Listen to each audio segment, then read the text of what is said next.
on a peut-être ça de France na format c'est pas que je pense un bon 72 000 à moi que je m'abisse. Parce que je sais pas comme ça avec un mettre Gims grand prêtre. On a Stade de France que Lélo JB. Allô Bani. Doit faire changer de discours. Mais tout le monde a changé. Je sais pas ce qu'on dit. So grand prêtre Gims voilà ce que JB Pela bien ce que Fali grand prêtre. JB Pela bien Fali grand prêtre. Yoka. Mais ça peut se voir pardon. Na ça wana yi. Na lingi Gims ça bien Fali grand prêtre. Ah, Gims a bien Fali grand prêtre ou soit JB. JB a bien Fali grand prêtre 2 fois. Ah d'accord. Avec un Gims grand prêtre. Bon ami. So on a ce qu'on double. C'est bien Fali grand prêtre. Là sur lingi. Ndila koyate chino koyate. Très bien. Fali poupa asale loko a fungoli batu misu. Na ba chinois, ba américain, ba ibi Fali. Omoni, il fallait pas comme na 5 continents oyo ba ibi Fali. Vous comprenez ce que? OK bien. En Afghanistan, voilà ça. Donc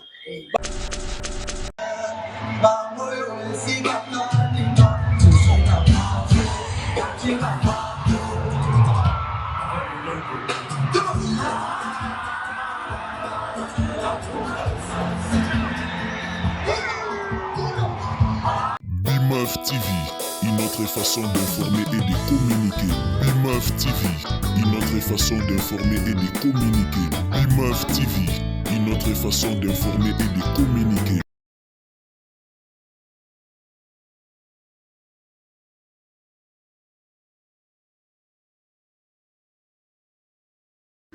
Cela a été toujours un réel plaisir de vous retrouver partout en train de nous suivre. Salut et bienvenue sur l'émission L'essence des idées. Cela a été toujours présenté par la personne de Ben Mavembo, Messieurs le positiviste. Bon début de semaine à vous, nos abonnés et à celui ou celle qui ne s'est jamais abonné sur BIMAF Télévision. Profitez de l'occasion de s'abonner et de nous laisser vos commentaires. Nous le disons de temps en temps, c'est la seule motivation que nous attendons de vous. Laissez-moi vous dire que cette émission, c'est une émission très spéciale. Nous avons des invités de marque, des invités de taille. Avec ces deux invités, nous allons faire le décryptage des doubles stades de France de l'artiste Fali Ipupa, qui est bel et bien des GOAT sans complexe. Parce que les 2 et les 3, laissez-moi vous dire que c'était l'honneur, l'honorabilité de la rumba congolaise et qui bel et bien au rendez-vous. Laissez-moi vous dire, nous allons parler de cela avec beaucoup de détails très significatifs. Avant de saluer mes invités, j'aimerais profiter de l'occasion de dire un grand merci à celle qu'on appelle Maman Marie-Pauline, ma conseillère depuis Paris. Merci aussi également à un couple très engagé dans les sociales, Alphonse Massakuba et Mère Patience Massakuba. Et un grand merci aussi également à mon vieux Miguelito Kumbimvuiti, à Amour Kitoto. Un grand merci à Mère Chantal et Boza, Mère Judith Mpoko et Mère Véronique Mpoko. Mère Judith Mpoko. Na mona ki wana en tout cas Boza ina papa die na Stade de France, laissez-moi vous dire que c'est un souka na plaisir. Merci à l'assistance à Charlie Asifa, cher confrère d'estime. Et merci aussi également à la noblesse oblige Mavembo, futur médecin, la grande sœur de Johanna Gladines Mavembo de Bensi Bazonga, Estrella Mavembo et Nirvana Mavembo. Sans plus tarder, j'aimerais bien demander à celui qui est derrière la caméra de pouvoir ouvrir le champ et de saluer mes deux invités de marque. J'aimerais bien commencer avec Patient Kabeya, à qui je dis bonjour et bon début de semaine. Bonjour, bien Mavembo, bonjour à mon frère aussi. Merci beaucoup, bonjour à tout le monde, bonjour à mes frères et bonjour à vous à BIMAF TV. Santé, ça va? Oui, ça va très bien. Posez calme, posez clean, en tout cas, ça va. Max Ngunda. Ben Mavembo. À vous, bonjour à toi et bon début de semaine. Ouais, merci beaucoup. Bonjour Nayo, bonjour Naba Boninho sur la Canarabi sur la Max Congo News, la BIMAF Télévision. Vraiment, merci Nabango. Je dis que quand on est dans le barapel, Mavembo, et c'est mon thème. Ozolo va sourire. Qu'est-ce que tu veux communiquer par là? Congolais Nyo sont dans la souris, le rôle en gaï. Très bien. Donc voilà, aujourd'hui, je pense que le message n'a pas été communiqué, le message n'a pas été sous-estimé, le message n'a pas été vraiment comme la bateau. Comment on a fallu pour faire le double stade de France. Et je pense que ça a été un sujet au Awa. Encore une fois, félicitations à l'artiste. Merci pour la bateau à accompagner. Ma question aux aléas, ma réponse est biso. Parce que même tu as la parole, j'aimerais bien que tu bandes le D. Les deux, Max Ngunda, quels sont les points positifs et les points négatifs en tant que quelqu'un qui est objectif, na regard, il y a lecture, il y a concert, il y a pas ça qui les deux avant de commencer les trois. Déjà, point positif, c'est ça. Voilà, tout le téléphone, hein? Ouais. Déjà, point positif, Ezali, comment on a fallu pour faire réunir 80 000 personnes. Avant que nous ayons un contexte où nous avons faire déplacer 80 000 personnes dans le Stade de France, c'est un point positif. Et par après, du côté spectacle, il fallait pour pas être toujours un artiste héros à Pessakabatou. Spectacle au rendez-vous parce que les artistes héros, bien à la recherche. Tu sais déjà que les gens sont foutus, alors il faut appeler ça bango mérité. Deuxième des choses, je m'attendais personnellement, il y a un monde Bouba sur scène. Il a peine à rêver qui n'a même pas sur scène. Mais selon toi, qu'est-ce qui s'est passé peut-être que l'absence de Bouba est un peu remarquable parce que parmi les accompagnants qui l'artiste, na tout premier opus il y a Urbain, voulais-je dire. Bon, à chaque fois, Bouba les dans l'émission, quand on tourne par rapport à Fali, il parle librement. En bien, justement, oui. Et Fali pour pas de même. Bon, on a évité qu'est-ce qui s'est passé pour Bouba à Zalaté. Mais ils ont souhaité à Patrick et Belé. Oh, vraiment, je vois que Bureau a fallu. Les mécaniques qui ont ciblé vraiment des là-bas. Comment on dit que concert y a bon. Ils ont un concert Oyo. Fali a des types. Surtout remarqué la collaboration y a fallu à Makassi. Ils ont habité dans Bouba, ils ont habité dans Nino. Dans Tsemboyo, les petits. Dans la plateforme. Non, mais dans ça aussi également. Mannequin, bon, c'est vrai que c'était un mélange. En termes de chiffres, ok. Il n'a après un coup.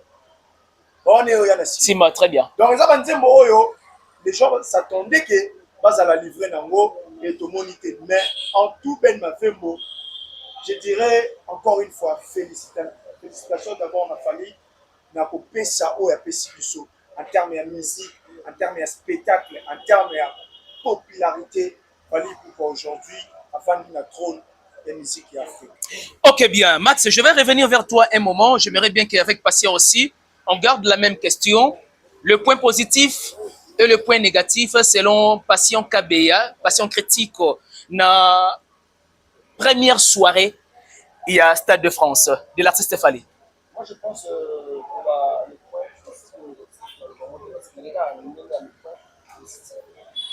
parce que comment les lots ça défense a fallu tout par été battu. Comme un jour, je pense les deux. Mon acquis en gouma a battu, mais communion au fait on a battu. Et puis en plus c'est bien dans ma classe de spectacle. En tout cas, il fallait abîmer ce qui doit s'appeler sa casse. Parce que les deux derrière moi ma casse les deux yembi. Ouais.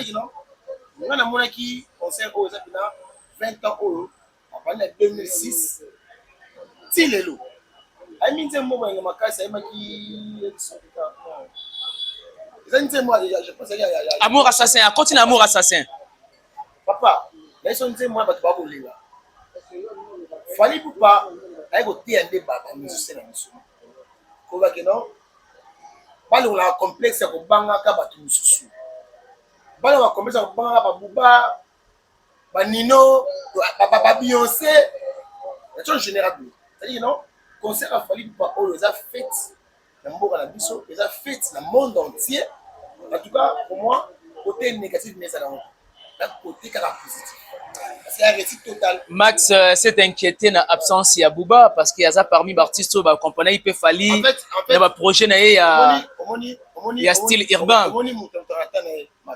C'est-à-dire, si Bouba s'est quitté, ça va être un conseil de bête ami. C'est-à-dire que Bouba s'est contre-temps. Faut pas jeune n'a été voilà donc après c'est musicien tu vois la logique normale on a la linga qui n'est qu'à communion et pas faire la faille attends mutu mota ya qui pété ici tout est en faille au mona donc ils ont fait mon oh ya ko niyango Je pense que Congolais nyonso ya ba munga. Ona nga. Ah. Kaba boulot na boya. Ba fan ya bato baza rebelle. Mais pourquoi tu tardes assez longtemps quand ba bolwa? Concert a fallu, je pense que Moni, par exemple, ba fini fali, a été vraiment madé. Ba fini fali, a mis dans toti. Ba fini fali, ba bien rôle mani ya bango. Ce sont des Gaulois, soit des villageois, soit des confifi. Tu vois. Mais j'aimerais bien retenir Kayo parce que je suis avec toi. Tomoni Inosbi, Otoyebi que ce n'est pas d'ailleurs un secret de Polichinelle qui est basé sur un bon terme qui n'a vient à Fali. Mais à la dernière minute, il a posté Fali. On a vu ça, c'était de France a fallu qu'il y ait une batte, un musicien. Au manque à fallu respect au posté. Au manque à fallu le respect au ses forces. Pourquoi? On a fallu en a besoin, il y a force à battre. Oh, mais comment ça? Mais non. Mais il a quand même ses collègues artistes et musiciens aussi, patient. Fali pour nous, il y a un mot qui fallait, fali boy. Et de force. Et de force. Donc, avant ça, de force, on a kala. Abunda ye moko, na kota awa. Na kota tu vois, la mairie. Donc, tout ça, c'est Fali lui-même. Force, c'est moi, je force à Fali. Mon équipe vient sur rançon. C'est bon. Donc, tu vas comparer Fali bien. On a besoin de force. JB n'a pas posté, JB n'a rien dit. Mais du moins, ouais, JB Koutou, en 2023, Albanie, avec Gims grand prêtre. Avec Gims, un grand prêtre. Avec la Stade de France, on a Gims en 2023. Ouais. J'ai eu Gims. Si tant qu'il a possédé mon nom, JB en 2023, avec un Gims grand prêtre. Au moins, peut-être ça de France, on a formé 50 000 personnes. 72 000 à moi que je m'habille. Moi, je suis comme ça, avec un maître Gims grand prêtre. On a Stade de France, qu'on l'élo JB. Albanie. Il doit pas changer de discours. Mais bien, mais tout le monde a changé.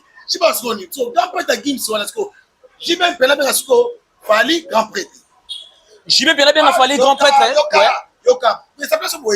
Pardon. La ligne Gims, ça vient à Fali, grand prêtre. Ah, Gims a fallu grand prêtre ou soit JB. JB a fallu grand prêtre 2 fois. Ah, d'accord. Avec Gims grand prêtre, bon ami. On a ce qu'on double. JB a fallu grand prêtre. Là, c'est le bon mot. Parce que, moi, on a biso. Toujours à musique, na biso, on dit, pas musique, pas mini marathé que non, à grand. En tout cas, JB a bien allé qui est Gims, grand prêtre. Alors que Gims, ça t'a rumba moroté. Voilà. Soyons des défendants. Lorsqu'yo, nani soit grand prêtre. Lelo. Ok. La musique n'a biso. Donc, Fali, tant qu'on a dit ça, il faut que le président Fatih personne. A comme ça, ambassadeur. Culturel. Mais je t'ai dit. Répondez. Et nous, on va salir Oyo. Et ça, côté Kamboka. Mi maïba, on a un sentiment. Ouais, le lobby, au final, Fali, sentiment. Voilà, t'es qui m'a la biso di banda. Fallait que Kimbo Kanabiso Libanda. Merci Kabe. Max Ngunda. Stade de France, le rêve de certains artistes et la réalisation des Fali. Qu'est-ce que vous en dites? Bon, moi de mon côté, Nana qui n'a interpellé beaucoup plus jeunesse Lelo. Tous les témoins, il y a carrière, il y a Fali Poupa depuis 1998. Nous avons 9 dans le quartier latin.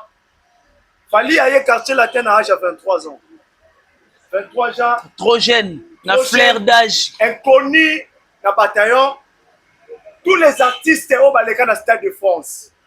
Moins de 23 ans, ils sont déjà dans le groupe. En solo.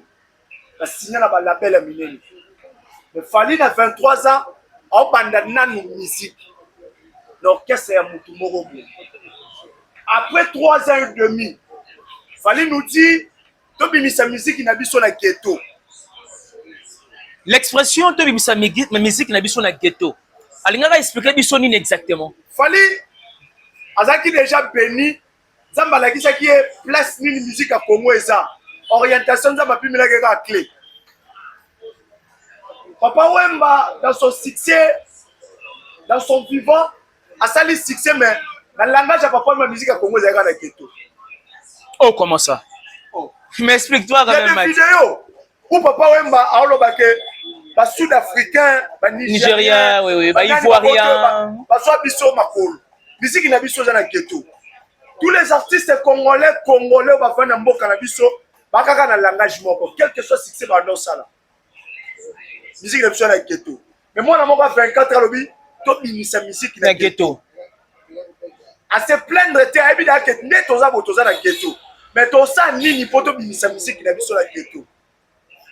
En 2006 on nous dit toza déjà na port de verrouillage ayebi déjà nzela nini oyo tokobimela mais akomi siko na clé. Il devient alors le premier artiste congolais à l'âge de 28 ans à l'Olympia, non seulement congolais, africain, à battre le record, il y a pas de biso Taboulay. Le plus jeune artiste africain à l'Olympia, c'est Fali. Observateur à Mokilo, la musique, le roi tout le monde a déjà Fali. Non. Stade de France à l'époque, 2010, là c'était un festival. Non, je mais il parle quand même de Olympia. 28 ans, il a réalisé Olympia. Bateau la musique dans le monde à Molili, a déjà Fali libérateur à Congo.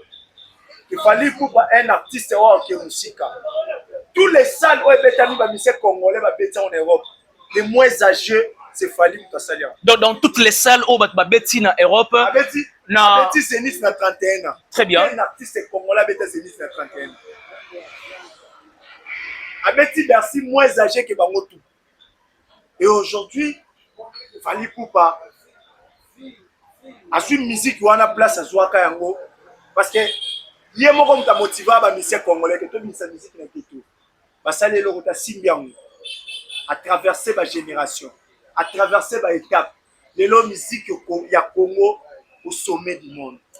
Musique ya Congo, la rumba congolaise au sommet du monde. Encore une fois de plus, nous vous souhaitons en tout cas félicitations à Grave. Sali, donc Fali, tu nous as amené encore plus loin que possible. Mais j'aimerais bien retourner avec toi, Patient KBA, critique, Patient critique. Patient, après retour, il y a Fali. Tu estimes que la plupart des artistes belés dans l'aéroport, il y a international Anzili, retour à Fali, il ne faut pas s'incliner? Normalement. Max Segini, ça. Fali Poupa, tout ça, on se connaît. Retour à Fali Poupa, retour à Léopard. Tout le monde en route. Sur le plan, tout ça, l'animax. Et puis, il y a des fans qui ont été. Donc, ils ont affaire à la nation. Ils ont affaire à la nation. N'affaire pas Rosa Naye. Oui, la monument va faire. S'il vous plaît. Retour à Fali pour Montali Bosso. Pas dans le Bosso, c'est ferré. Oh. Mais pour Anité que papa n'a été Kofi. Patient, même papa n'a Kofi quand même. Il faut faire un bandana Montali Bosso. Pour Anine. Pour Anine. Papa. Même artiste, mais le conique a fait pour Anine. Fallait une mission. À longue mission. Donc, une mission de service. À longue. Il y a nation. À longue. Et puis mission de nation. Donc, mission de service, mais il y a nation. Alors, mission de service, il y a nation. À longue. Elle va dire à STD. Soda où tu as yé. Assis gars, il y a plein vidé. Papa, il faut connaître. So, faire, il faut dire merci, mon frère, au salut. Montali Bosso, c'est faire. Après, faire, c'est pas Kofi. Chibé, c'est belé. Innocent, c'est normal. Tu vois, au moment où fan et le frère Sali a le débat dans la musique. Là, c'est comment on se dit. Parce que comment il y a un débat dans la musique. Point. Et ça a suscité. Tout ça, on se connaît. Tout ça, débat fait. Non, mais par contre, il faut encourager les artistes tout ce qu'on est affronter. Challenge, et puis voilà. Tu encourages les musiciens, bien à Fali. Donc, encourager déjà. On peut mettre de France sur c'est bon. Mais artiste musicien Oyo a critiqué à Fali, a fini à Fali. Donc, encourager était. Là, on bête à mon petit papa. C'était de France sur pour pas bête. C'est là, tout le monde après 52 ans. Après 52 ans, tout le monde. Si on s'est demandé à Fali, on me soit bête à combien de temps?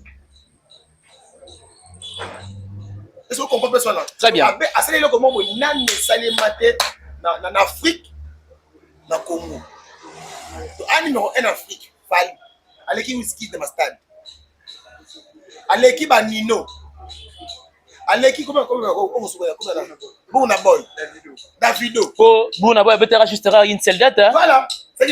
C'était Nino qui avait réalisé des dates. C'est-à-dire que non? Ouais, Nino. Nino, la française. Ouais. Pas français. Donc, Fali Poupa a commis artiste lycée Oyo.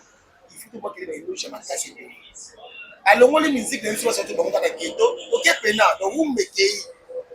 Vous me le voyez, je pense qu'il y a des musiciens, on avait un rumba pur. Congo. Donc, autant la localité, moi, oui. Na France, on a Congolais. On dit la boyate, Chinois boyate. Très bien. Il faut pas, à ça, les locaux, à Fongoli Batumisu, n'a pas Chinois, pas Américains, pas Ibifal. Au moins, il faut pas, comme dans 5 continents, pas Ibifal. Vous comprenez quoi? Ok, bien. En Afghanistan, voilà ça. Donc, mais c'est quand même ça, une communautaire. Au moins, comme en Europe, on a pas Congolais, mais on va qu'il y ait des ça défense à Falis. Moi, je dis là, comprendre? C'est ça, Falis. Ça dit non? Là, vous souvenez là, ok. Les bandes de Nabiso Oyo, Babi Fala Bétista de France, Nassima Podo, mais à Poulili. Mais expliquez le mot. Qui est Kaka? Bah, il sera un concert à Yamissé Moko, la France, voilà. Abetango, Madame la Katikati. Non, mais c'était Beyoncé. C'est l'idiole. Ouais, mais même à ta Beyoncé peut apparemment. Oui, oui. Non, c'est Et quand Céline Kagame, oh, pour les maisons, on a 4, il y a terrain, ouais. S'il vous plaît. Ben, quand tu dis Beyoncé, regarde. Là, c'est Beyoncé qui je parle de Beyoncé. Tiens, on se couvre, tiens, on Voilà. Là, c'est Beyoncé. Ah, tu est-ce qu'il y a Céline? Il y a Céline. Là, c'est Beyoncé. Ouais. Tu vois, on a pour les Beyoncé. Après Beyoncé, autre chose, Moussoussou. Là, na Gims. Oh, on a Gims. Tiens, on se couvre comme ça, pas mon hein. J'aimerais bien que tiens, oui. Ouais, comme ça, nous allons, ouais. Ça, les Français, on a dit que non, c'est ça, il y a 80 passes de coup. Là, on va martyr. On a essayé, il y a un peu de joueur. On va appeler nous, après, on va jouer. C'est bien. On dit quoi, il y a 80 places. Là, c'est pour le joueur. Si on va jouer, c'est Wana. Bachamo soit ça, le monde est ça. Parce que Wana, parce qu'on est le sou. Et alors, le président prononçait discours. Est-ce qu'il y a Simane Batou Ozala? Ils ont appelé les Gims avec appelé la ciment. Gims a appelé la ciment. Et tu as les statistiques, il y a Gims, c'est ça, 70 cas ou 70 70 cas, voilà. Parce que si Mawana n'est pas petit na pelouse, la fausse Wana. Ou soit, tu auras 80 000 colos, la petite c'est vite. Là, c'est bon, c'est soldat. Ok, bien, patient critique, je vais revenir vers toi, ouais. On va raconter ce Wana, oh, c'est quand même la télévision. Après, quand même, t'es mon papa. T'as ma une vie, on a la langage na yo. On se comporter pour monter, va expliquer clair.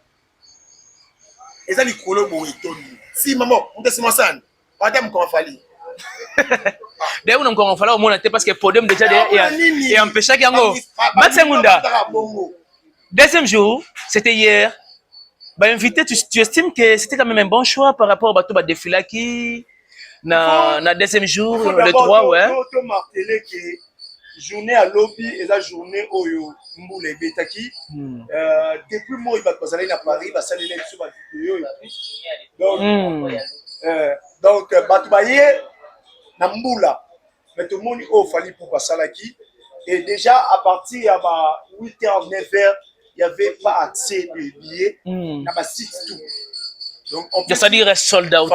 Donc, à double sold out dans le Stade de France. 60 000 personnes au Basomba qui va billets. Aujourd'hui, on peut... 60 000 personnes, 60 cas 140 000. Voilà. 140 000 personnes au Basomba qui va billets. Tokoki ko vanda bisona bino to ça va critique mais Gérard Drouna fali par exemple aussi à un niveau moko c'est ma côté chicon ya mabe donc ngana yo to vandi to ce qui fali to critiquer parce que ba kiti muso etikali vie mais Joanna rentabilité a fallu pousser à même dans Londres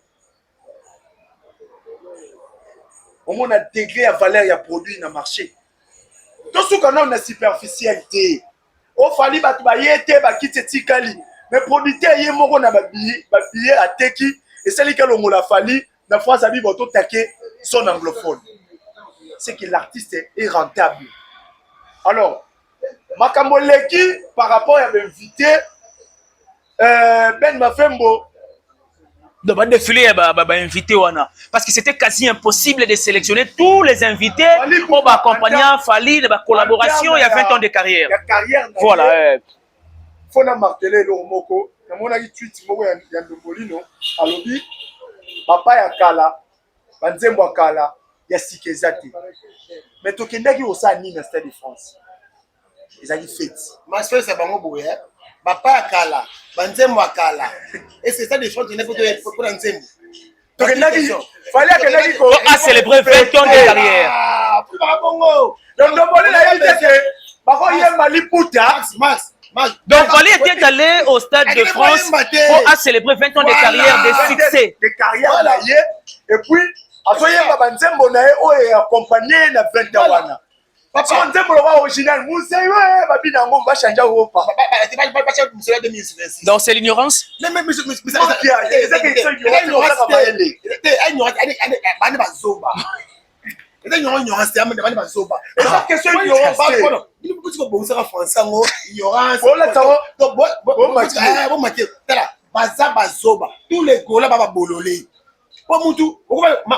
et quand ça fait ma village, on a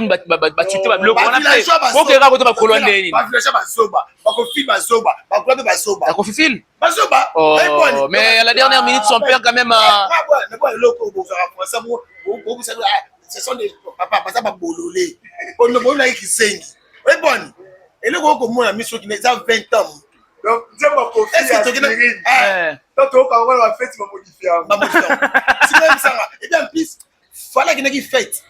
À quel moment est-ce que vous n'êtes pas qu'il pour yemba, c'est mon spécial. Non, ils ont fête. Vous avez mon donc, bah n'écoutez pas ça, bah critique à Bosso Baba Zoba. On a pour l'anga, bah zaba bololé. Pour mon temps réfléchi. Non. C'est vrai que lentement ici, les gens nous attendent en terme. Namoni Nyokalongo Josa, Oyo a représenté. Lokwa Kanza aussi également était présent dans le deuxième jour. Voilà. Donc, la deuxième soirée. Clan ya papa wana tout. Lokwa Kanza, idole ya Fali de toujours. Qui ko pesa petit naïe. Force, voilà. Mais moi, côté Martelinga plus ses alliés, bateau va présenter qui Fali.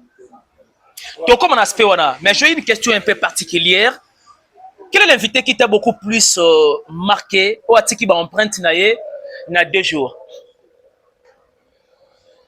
Je t'ai réfléchi dessus par Sakabé. Non, des invités au. Non, mais parmi les meilleurs, il y a toujours un meilleur, Max. Inama. Ok, bien, merci. Pasakabé. Pasakabé. Parmi les invités, moi je pense. Parmi les meilleurs, il y a toujours un meilleur. Le Wakanza. Migrant des rêves avec Yusundu. C'est bon aussi. Nasa aussi également était là. Oui, ouais. Le quoi, ok. Ok. Et puis, il est très posé pendant que le quoi, il fallu. Ouais. La troisième dimension en action, c'était la troisième dimension en action. On répond, c'était la troisième dimension en action. La logique normale, ce qu'il fallait à Manalo quoi. Parce que nous, on est un grand chanteur, voilà. Ça exemple comme un exemple. Si on est bon sur un mana fali. Et puis on a un fali à danger. Parce que bien nous va fali, mais fali est boyé maté. Tu n'as évité fali dans sa défense. Pas bien on va bonne esquisse. Voilà. Fali dans sa défense. On va ça la fali dans la bonne esquisse. Évité. Soit à quel ça à coordonner. On a pas quitté. Donc nous on a pas presque comme on a monté. Oh.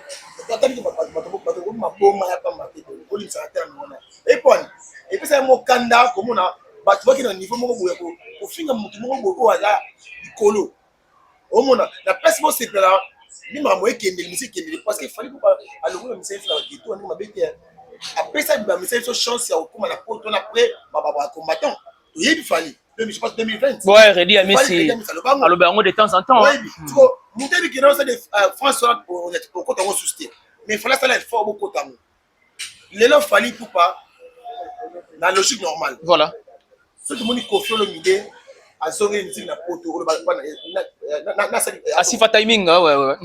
Kofi Olomide n'a jamais Kofi. Pas on la poto, c'est Fali. Tu vois, donc il fallait pas un mouvement ça canette. En tout cas, pas débat va Fali, au Kofi, au JB, au Ferré. Non. À ton côté, non, c'est fini. Mais c'est fini. Tu vois, oh, quoi, Kati Makambu. Lichette na gorge na bomba libela Kati Makambu. Donc, lichette na gorge. Papa qui nous dit. Oh, ça c'est non, c'est fini pour nous. Papa, Nabi, bon, ce monde va dire ça débat faire soit les canots. Max, j'ai une question. Si aujourd'hui tu étais le président de la République, qu'est-ce que tu allais récompenser à l'artiste Fally? Patient, prépare-toi parce que ça sera aussi la même question qui va te revenir. À l'Académie des Beaux-Arts. Nakomba Fally. Ok, bien. Patient, la même question te revient. Président de la République, au peut ça Fally récompense Moro. École culturelle, mon papier. Ah bon, moi je pense que sur les présidents. Ouais, président de la République. Ouais. Là, monsieur, On récompense Fally na Oya Sali. oui, commune en Galema. Oui, commune en Fally. La commune en Fally, pour pas. Commune Moko. Ata commune à King, to Lingwala. Elles ont Lingwala. Lingwala, c'est natif ya Bandal. Voilà. Ah, bah, ça va pas être ni. Oui, ah, mais bah, ouais, Banyonga. Bah, ouais, non, bah, ouais, Banyonga. Mais pas les seuls, bah, c'est le Banyonga. C'est le Alongi. Nyongi, Ce qui chiba, Nyongi, tu as Nyongi, et Tali Bango. Bah, ouais, on a pas chiba, tu vas y Bandal. C'est bon. Fallait que Moutolou n'ait Bandal. Pas ça, commune à Bandal, fallait y poupa. So, Nyongi, qui est sa défense? Elle va bien pour les bureaux. Elle pour les sa défense. C'est là pour les là. Et ça, numéro là, on fait ça. L'indice. La bureau est ça là, bah, nous ça là. Bakin. So, Bakin, tout est bien qui finit bien. Nadia Longa, on vous salue. Ouais. Moni, on a fait ce message, juste à 1 minute. Non, 30 secondes. Voilà. On a assez consommé. Moutuloro la Nati Lokole, Benabiso, Marc Tabou, Tuebine Kita et Kendaki. Mais comme on a bango parmi tous présenté Fally dans le Stade de France, encore une fois, j'ai dit merci à Fally. Alex a dit loyauté, à vrai sens du mot. Donc, Fally Alexis loyauté au vrai sens du concept. Et ça, mon côté a pensé qu'un jour, comme on a Nati Lokole pour la Fally. Après, il m'a mot et tout l'équipe. Et là, mon côté a pensé qu'on a 5 marques Tabou. Naïemoko c'est marqué être beau et n'a Fally. Mais donc, il est la personne oyo ayebi place ni na utina bato. La veine biso ba sele ki binda. Aujourd'hui na Paris. Voilà il dit que j'ai une autre répétaka na ata na drum. Na Kazia Libaya. Ça s'appelle la reconnaissance.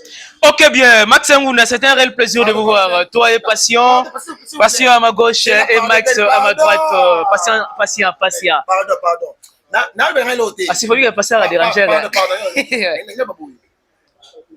J'y Piana, c'est un Fally, pardon. Au Fally, tu connais les Gims. Alors, pas chérie, c'est un Fally, pardon, à l'Obaga. Pas tu les Gims. Ayokio. Yo, pardon? Eh. Grand hôtel. Tout est bien qui finit bien. Patient Kabea, patient critique, 2 à 3 personnes à dédicacer, nous sommes pratiquement à la fin. Voilà. Voilà.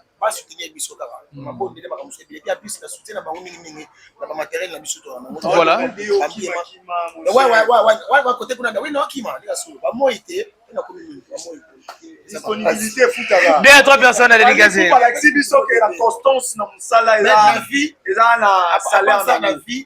Fally as exemple à suivre parce que Alexis Bisso n'est pas la donc il faut souffrir. Il faut photo bunda. Banoko photo bunda Fally il y a 1998 ça a fallu au terre. Abundi comme il Fally les loups. Donc c'est banoko photo bunda. Banoko bunda, c'est un message qui vient de Patient. Là on a suite la vie au kanga banoko ndo quitter papa ndo quitter famille ndo quitter responsable des arangamo. Responsable des arangamo. Fally Alexis aux producteurs de tes faits et gestes. Fally Alexis nako bandande na zabo un jour pe mukile lodelinga. Ok, bien. Je me rappelle bien ce matin un cher confrère d'estime, Charlie Assifa, que j'ai sali affectueusement. Il m'a rappelé une déclaration, une expression, un aphorisme de Johnny à travers Fally, avec la détermination forge l'avenir. En tout cas, et travailler comme pas possible. Vous qui nous suivez, retenez cela et Bofan de Sangona, organe central Nabino, Vous travaillez en fonction de cette belle expression que la détermination forge l'avenir. C'était bel et bien Ben Mavembo à la présentation de cette émission. Merci de votre attention soutenue et particulière. Je pense bien que vous avez aimé ces des invités de marque, ces des invités de taille que vous aurez toujours bon mot de temps en temps sur BIMAF Télévision. Merci à toi Charlie Asifa, na forma Moussousou. Parce que tu as un peu moins polyvalent derrière la caméra. Et merci également à mon petit Rabi. La vie a des surprises. Tiens-toi bon. Et merci à Mère Julie Tempoko, Mère Véronique Ampoko. Merci à la noblesse oblige Mavembo, futur médecin, la grande sœur de Johanna, Gladines Mavembo de Bensi Bazong, Estrella Mavembo, Nirvana Mavembo. Quant à moi, je vous laisse entre le maître de la régie. D'ici là, portez-vous bien. On se retrouve au prochain numéro. Bye bye.